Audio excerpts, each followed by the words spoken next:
Désherber à la bineuse et à la herséterie n'a plus de secret pour Marc Leprince. Depuis de nombreuses années, il les utilise sur les 210 hectares de culture conventionnelle et bio de son exploitation de Grenneville-en-Beauce dans le Loiret. En plus d'une rotation diversifiée, il utilise plusieurs leviers agronomiques.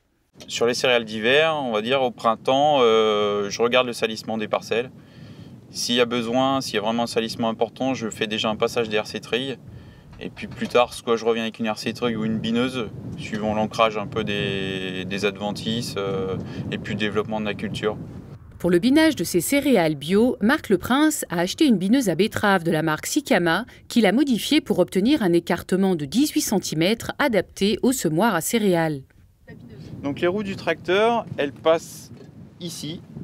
Donc c'est pour ça qu'on a mis plusieurs éléments pour pouvoir être vraiment précis sur la profondeur de travail entre chaque rang, parce qu'au niveau des roues, parfois ça fait une petite cuvette. Donc comme ça, on est vraiment hyper précis, on n'est pas obligé de remuer trop de terre pour faire un binage bien efficace. L'agriculteur utilise également le désherbage mécanique dans ses cultures conventionnelles. En betterave, par exemple, il commence par 2 passages de désherbant, puis passe la bineuse. Il économise ainsi 2 tours de pulvérisateur minimum, ce qui signifie 60 € de traitement en moins par hectare. Mais est-ce toujours facile de trouver un créneau pour intervenir ?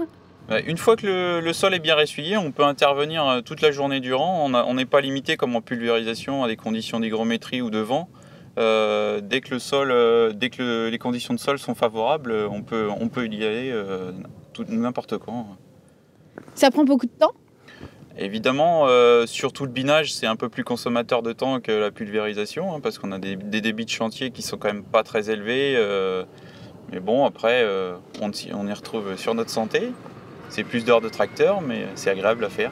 Marc Leprince viendra témoigner de ses pratiques lors des rencontres techniques Altos-Herbes organisées par la Chambre d'agriculture du Loiret. Rendez-vous le 12 mai 2016 à Trénoux, à 20 km au nord-est d'Orléans.